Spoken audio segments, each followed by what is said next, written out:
कंगना रनौत का बयान कभी कभी अनमेच्योर भी आता है, तो ये सब चीजें बोली और उसका खामियाजा भी भुगतना पड़ा उनको। एक सीआरपीएफ के जवान ने थप्पड़ लगाया उनको। प्रीस्ट है वो ले रहे हैं जो भी है। पहली बात भाई साहब ने थोड़ा सा गलत बोल दिया, सरकार ने पैसा नहीं खाया है। टुन्नू यादव और अखिलेश यादव की लगभग 980 बार या 680 बार। पप्पू यादव नाम से पप्पू हैं, ठीक है, काम भी उनका वही है। ऐसी नौटंकी इस्लाम के खिलाफ कर सकते हैं वो सर तन से जुदा कर देगा उनका कोई इस्लामिक जिहादी। अगर आपने पानी नहीं पिया तो क्या पी के जिंदा रहे? वो कौन सा अमृत था जो आपकी पी के जिंदा रहे? नमस्कार, मैं हूं साक्षी सिंह और आप देख रहे हैं पब्लिक संपर्क। आज मैं उन तमाम मुद्दों पर बात करूंगी जो देश में काफ़ी ज़्यादा चर्चा में। सबसे पहले तो आरक्षण जो चल रहा है, रिजर्वेशन हटाओ आंदोलन, वहीं दूसरी तरफ कंगना रनावत का जिस तरह से जेएनजीस को गटर छाप बोलना, और तीसरा किस तरह से उन्होंने राम मंदिर चोरी पे जिस तरह से पूर्णिया के सांसद पप्पू यादव प्रदर्शन कर रहे हैं। मैं आज उन सब पे जनता की राय जानना चाहती हूँ कि उन्हें क्या लगता है, तो चलिए जानते हैं। हेलो अंकल, या प्लीज। आपका नाम? पंचम नाम है, दत्ता सरनेम है। क्या लगता है आपको, आरक्षण हटना चाहिए या नहीं? ऑब्वियसली हटना चाहिए। क्यों? क्योंकि हम सब इक्वल हैं, ठीक है। तो बेसिक चीज़ ये, अब देखिए पहले था, अभी इनको जो कुछ क्लास थी जिनको भी ऊपर नहीं उठने दिया जा रहा था, ठीक है। तो बट अब सब इक्वल है, अच्छी अच्छी पोस्ट पे हैं, वो कोई डीसी है, कोई उससे एसएसपी अच्छी पोस्ट पे है। तो आरक्षण से ऐसा होगा जैसे अब जो गरीब तबके के ब्राह्मण हैं या राजपूत है और हैं, तो उनको अभी भी कह रहे हो आरक्षण पे, लेकिन अभी भी आप कह रहे हो कि इक्वलिटी आएगी, समानता आएगी। आप दलित को समानता से देखोगे? बिल्कुल देखें, ऑब्वियसली वो हमसे अलग थोड़ी है।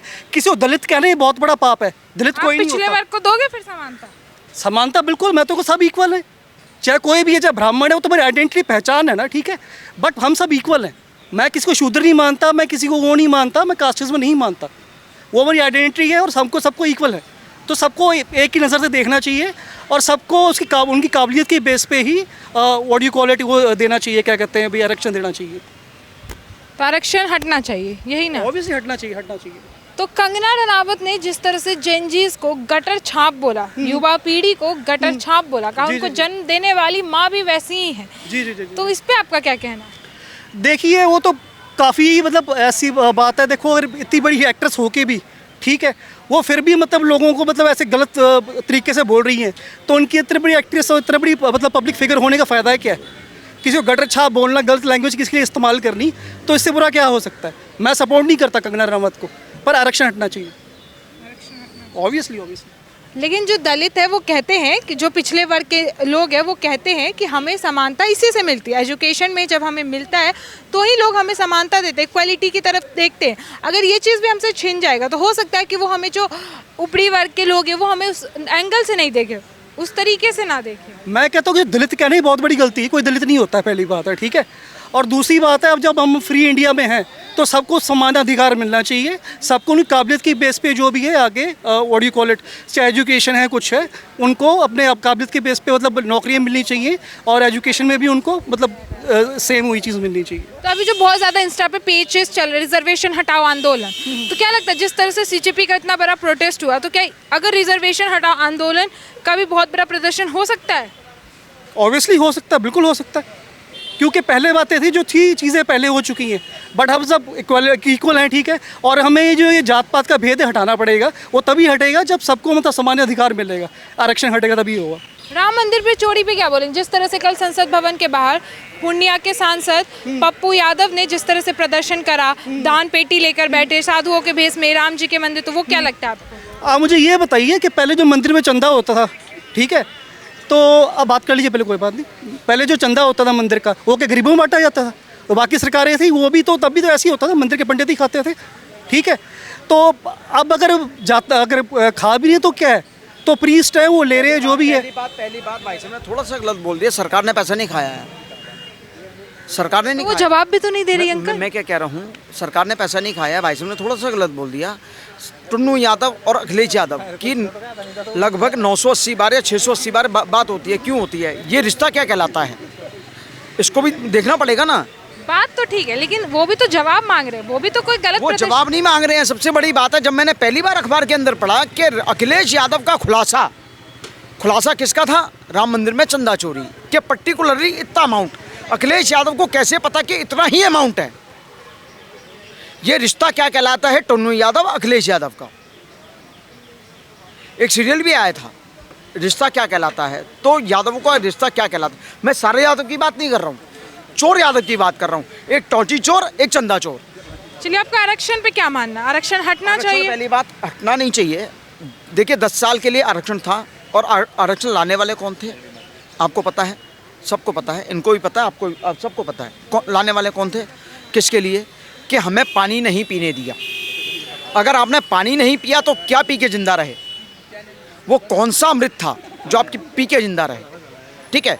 और एक बात बताइए, चंदा चोरी की बात जो करते हैं, पप्पू, जैसे आपने बोला पप्पू यादव भगवा रंग के जूते पहन के, भैया भगवा रंग का जूता, ये भगवा मेरे गले के अंदर है, मेरे माथे का सिंदूर है, ये मैं अपने तिलक पे लगाता हूँ, तिलक की जगह। इसको मैं अपना सम्मान समझता हूँ। तू बहन के दीने जूते में रखेगा उसको? एक्सक्यूज़ मी, छोटी बात बताऊँ आपको, पता है कि अपने देश में क्या चक्कर है? जिसको खाने को मिल रहा है वो तो चुप बैठा है, जिसको नहीं मिल रहा है वो शोर मचा रहा है। ये चीज़ और कुछ नहीं है। ये सब खाने का, कुर्सी का लालच है, और खाने का, जिसको खाने को मिल ही जा रहा है वो तो मतलब खुश है, जिसको नहीं मिल रहा वो हल्ला कर रहा है, उसको क्यों खा रहा है, हमें क्यों नहीं मिल रहा? बस चीज़ें वही हैं सारी। बस हल्ला कौन कर रहा है, थोड़ा सा बता। जिसको नहीं मिल रहा वो हल्ला कर रहा है, सिंपल। नाम तो होगा कोई भी हो, A to Z। मैं तो सबको, जो पॉलिटिशियंस है ना, मैं किसी पार्टी को फेवर नहीं करता, ठीक है। अब इंग्लिश में एक मतलब कि पॉलिटिकल साइंस की डेफिनेशन है, कहते हैं politics is a game of एक बात बताइए, वोट किसको देते हैं आप? किसी को देते होंगे देश चलाने के लिए। वोट उसको देते हैं जिसकी नीतियां हमें सही लगे, हम पार्टी को देख के वोट नहीं देते हैं। तो इस बार आपने अगले किसको साल दिया? यूपी में आपको क्या लगता है? इस बार आपने किसको दिया? अगले साल आपको यूपी में क्या लगता है, किसकी सरकार आएगी? देखिए, अभी तक योगी जी का है, अच्छा कर चल रहे हैं वो, सही बात है। पार्टी को फेवर नहीं करता मैं, स्पेसिफिक योगी जी की नहीं कह रही, योगी जी का मैं फेवर करता हूँ, बीजेपी का, कांग्रेस का करता हूँ मैं। बट जो पहले यूपी का माहौल था, मैं छोटी सी बात बताऊँ, मैं 93-94 की बात है, ठीक है। मैं तब 8th में था, 8th क्लास में। तो क्या था, मैं पंजाब से हूँ बेसिकली, मैं बठिंडा से।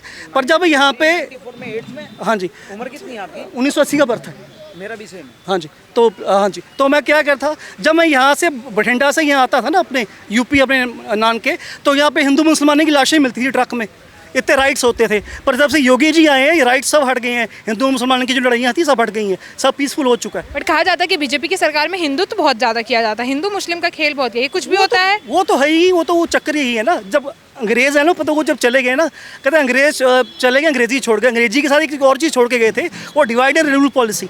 अब इनका क्या काम है, लोगों को लड़वाते हैं और लड़वा के फिर वो मतलब कि खाते हैं, राज कर रहे हैं, इनका यही काम है। ये बस इनका ये है कि लड़ाइयाँ करवा दो, ठीक है, हिंदू मुसलमान में या सिखों में लड़ाइयाँ करवा दो और खुद राज करते रहो, ये काम है इनका, और कुछ नहीं है। यही है पॉलिटिशियंस, और कौन है? सारे ही, मैं तो सबको एक थाली चट्टे बट्टे बोलता हूँ। कहाँ से हुई थी? अंग्रेजों से हुई थी डिवाइड एंड रूल पॉलिसी। नहीं, 1947 के बाद कहाँ से हुई थी? अब मैं छोटी सी बात, जो मैंने बात सुनी है ना, कहते हैं 1947 में ना, जब नेहरू जी ने मतलब को पूछा गया कि मुस्लिम्स को सामान्य अधिकार मिलेगा, तो उन्होंने मना कर दिया। अगर वो कहते हैं सामान्य अधिकार मिलेगा, अभी मुस्लिम्स अपने देश के हैं, कहाँ पहुँचे हुए हैं, है कि नहीं? शाहरुख खान है, इतने बड़े सेलिब्रिटीज़ हैं, अधिकार मिल रहे हैं ना। अगर उनको तभी बोल देते नहीं उनको सामान्य अधिकार मिलेगा, ठीक है, तो फिर ये ना पार्टीशन होता, ना दंगे होते। ये तो हमें, ये पॉलिटिशियन का काम क्या है? पार्टीशन कराने वाला कौन था? गांधी। जो भी जिसको पॉलिटिशियंस को एक जैसे मानता हूँ, जो भी मत बोलो आप, पहली बात बोलो महात्मा गांधी। पार्टीशन कराने में नंबर 1 वही था। ये बोलना पड़ेगा आपको, सच्चाई है ये बात। हाँ करो या ना करो, मैं तो हाँ कर रहा हूँ, आप क्या बोलोगे? मैं भी यही कहूँगा। ये मैं उस टाइम जो भी हुआ है, जैसे नेहरू जी का मैंने सुना है कि भाई वो उन्हें वो सामान्य अधिकार नहीं मिलेगा, तो ये दंगे हुए, पार्टीशन हुआ, तो पैदा नहीं हुआ था, ठीक है ना। तो मेन चीज़ तो यही थी, मेन चीज़ कुल मिला के यही चीज़ है, क्योंकि हम लड़वा के खुद देश पे मतलब राज करना चाहते हैं, हुकूमत करना चाहते हैं, ठीक है, और इन्हें अपने खाना है, अभी तिजोरियाँ भर रही हैं और कुछ नहीं है। मैं सबको एक जैसा मानता हूँ, मैं किसी को फेवर नहीं करता। मैं, क्या लगता है आपको, आरक्षण हटना चाहिए या नहीं हटना चाहिए? देखिए, आरक्षण तो जब संविधान में शुरुआत में दिया गया था 10 साल के लिए दिया गया था, उसकी समीक्षा की जानी चाहिए, ऐसा प्रावधान था। प्रावधान तो नहीं था, मतलब ऐसा बोला गया था उस टाइम पे कि हर 10 साल पे, लेकिन कभी समीक्षा नहीं हुई। लोग, राजनीतिक पार्टियों ने अपने फ़ायदे के लिए आरक्षण को हटने नहीं देंगे ये लोग। इससे क्या है, देश पूरी तरीके से मानसिक विकलांगता की तरफ बढ़ रहा है। जो योग्य लोग हैं वो आगे नहीं पहुँच पा रहे हैं। तो हमारा देश विज्ञान, टेक्नोलॉजी, इन चीज़ों में आगे बढ़ाने के लिए आरक्षण जो है धीरे धीरे ये सुनिश्चित करना चाहिए, जिनको आरक्षण का लाभ मिल चुका है, कम से कम उनको आरक्षण ख़त्म करना चाहिए और हाँ, अगर जो लोग आर्थिक रूप से विपन्न हैं उनको ऐसी सुविधाएं दो जिससे वो आगे बढ़ सके, पढ़ लिख सकें। लेकिन ऐसी कोई नहीं होना चाहिए कि नीट में कोई 10 नंबर पा के जो है अच्छे कॉलेज में सिलेक्शन ले ले, कोई 90 नंबर पा के भी बाहर हो जाए। इससे क्या डॉक्टर बनेंगे, क्या इंजीनियर बनेंगे, क्या साइंटिस्ट बनेंगे? देश का बेड़ा गर्क है आरक्षण से, जो है देश का सत्यानाश हो जाएगा। कंगना रनावत ने भी एक बयान दिया, उन्होंने सारे चेंजेस को गटर छाप बोला है और कहा है उनके माँ बाप भी वैसे ही हैं तभी बच्चे ऐसे हैं। देखो, हर जनरेशन जेड को आप ऐसे नहीं बोल सकते, अच्छे लोग भी हैं इसमें, बहुत तेज़ तर्रार लोग भी हैं। कंगना रनौत का अपना बयान है, कंगना रनौत का बयान कभी कभी अनमेच्योर भी आता है। कंगना रनौत एक फिल्म इंडस्ट्री में है, उनके क्या कारनामे, अपना कारनामे पहले देखें। कंगना रनौत जो है भले बीजेपी से हैं, तो ऐसा नहीं है, पहले उनको ऐसे नहीं बोलना चाहिए। पूरे generation Z, millennials, generation alpha, सारे देखो, सारे जो जनरेशन में अच्छे लोग हैं, बुरे लोग भी हैं। इसका मतलब ये नहीं कि आप सबको गलत बता दो। तो कंगना रनौत को जो है इस पर विचार करना चाहिए। पहले भी वो ऐसे उल्टे पुल्टे बयान दे चुकी हैं, जैसे किसान आंदोलन में क्या बोला था उन्होंने, 500 लेके जो है औरतें बैठती हैं, तो ये सब चीज़ें बोली और उसका खामियाजा भी भुगतना पड़ा उनको। एक CRPF के जवान ने थप्पड़ लगाया उनको, तो ये सब नहीं बोलना चाहिए। अब वो अभिनेता हो, अभिनेत्री हो, तो आप अपना दिमाग का इस्तेमाल करो। देखो, सारी चीज़ों को कभी भी आप किसी चीज़ को गलत नहीं बोल सकते। हर कोई गलत होता है, हर कोई सही होता है, हम दोनों चीज़ नहीं बोल सकते हैं, दोनों चीज़ बोलना गलत है। तो रही बात आपका जो टॉपिक आरक्षण है, मैं तो सोच रहा हूँ आज आज़ादी के 77 साल बाद आरक्षण दे के संविधान में, उसके बाद उसके बाद भी आरक्षण बढ़ाया गया। अगर कल्याण नहीं हो पाया तो कोई मतलब नहीं है इस आरक्षण का, इसको समाप्त होना चाहिए। देश की तरक्की के लिए आरक्षण बाधा है, सबसे बड़ी बाधा है। अभी राम मंदिर पे चोरी सुना ही होगा, चंदा चोरी, जिस तरह से कल संसद के बाहर में ये पूर्णिया के सांसद पप्पू यादव जिस तरह से बाहर बैठ के प्रदर्शन कर रहे थे वेश धारण करके, वो क्या लगता है आपको? देखिए, पप्पू यादव नाम से पप्पू हैं, ठीक है, काम भी उनका वही है। पूर्णिया से जीत के आते हैं, निर्दलीय सांसद हैं, ठीक है, अच्छी बात है। वहाँ पे जन समर्थन उनका जो है सबसे ज़्यादा इस अल्पसंख्यक समुदाय का है, मुस्लिम समुदाय का है। उसको सपोर्ट करने के लिए ये लोग जो है भगवा चोले को बदनाम करते हैं। आज वहाँ पहन के भगवान राम की फ़ोटो को ये लोग नीचे गिरा रहे हैं, पैरों के पास गिरा रहे हैं। ये दुर्भाग्यपूर्ण है। कभी राम मंदिर के सपोर्ट में ये लोग नहीं खड़े हुए, हमेशा विरोध करते रहे, राम के अस्तित्व पे सवाल उठाते रहे। आज जब राम मंदिर, भव्य राम मंदिर बना, देखो गड़बड़ी कहाँ नहीं होती, सारे सिस्टम में, पूरे देश में भ्रष्टाचार है, कहीं ना कहीं थोड़ा बहुत गड़बड़ियाँ हो जाती हैं। इसका मतलब ये नहीं कि आप पूरे तरीके से पूरे राम मंदिर पे सवाल उठाओ और आप ऐसी नौटंकी वो कर रहे हैं, ऐसी नौटंकी इस्लाम के खिलाफ कर सकते हैं। वो सर तन से जुदा कर देगा उनका कोई इस्लामिक जिहादी, वो जो है ना पप्पू यादव का। बड़ी बात है, अजमेर शरीफ के अंदर चोरी हुई, वहाँ पे पप्पू यादव, अल्लाह का तो चोला ही नहीं पता कौन सा है, वो पहन के क्यों नहीं आए? लेकिन तो बीजेपी की सरकार जवाब भी तो नहीं दे रही है, वो जनता को तो जवाब, अल्लाह का तो चोला ही नहीं है, वो पहन के नहीं आए। क्यों नहीं आए भाई? क्योंकि चोला ही नहीं है। यहाँ पे कम से कम भगवा तो है, तुमने पैरों में तो रखा, लेकिन राम की प्रतिमा को पैरों में रखोगे तो तुम्हें जूते पे पड़ेंगे। तो वो जवाब भी तो नहीं दे रहे। वो चाह रहे हैं कि जितनी तरह से SIT बैठी हुई है ना, जेल भी हुई हैं, बुलडोजर भी चल रहे हैं, सजाएं भी मिल रही हैं, और ये रिश्ता क्या कहलाता है? मैंने आपको पहले भी बोला और दोबारा भी बोल रहा हूँ, ये रिश्ता क्या कहलाता है? पप्पू यादव, सॉरी टन्नू यादव और अखिलेश यादव। मतलब मैं तो कहता हूँ कि अखिलेश यादव की प्रॉपर्टी का एक बार ब्यौरा ले लो राम मंदिर के निर्माण के बाद। ठीक है, थोड़ी सी बात मैं कहना चाहता हूँ। मैं थोड़े पंजाबी का सवाल करूँगा मैं, ठीक है, तो वाइल ट्रांसलेट। ये भगवंत मान की ये ना हमारे कॉमेडियन है, उनकी काफ़ी टाइम पहले एक रील आई थी, reel in sense like cassette आया था, कहते उत्तो खाई जाओ, अंदरों रौला पाई जाओ। तो अब लीडर्स का ये ऊपर से खाते जाते हैं और अंदर से शोर मचाते हैं, तो ये काम इनका अब भी चल रहा है।